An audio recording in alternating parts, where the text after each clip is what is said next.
Informasi pertama, saudara, diduga overkapasitas perahu yang mengangkut set perangkat pengeras suara atau sound horeg tenggelam di sungai di Kecamatan Candi, Sidoarjo, Jawa Timur. Mas, baru di penyewa.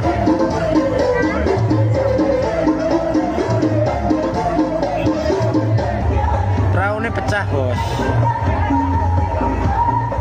Salah satu perahu yang memuat sound horeg berukuran besar tampak miring sebelum akhirnya seluruh peralatan tenggelam ke dalam air. Kapal dengan muatan sound horeg ini milik salah satu peserta tradisi nyadran di Sungai Desa Balongdowo, Kecamatan Candi, Sidoarjo. Warga setempat menyebut muatan sound horeg dan genset yang terlalu berat membuat badan perahu menjadi tidak stabil saat perahu tengah berada di atas air. Intinya semua owner perahu sabar. Mas, baru di penyewa.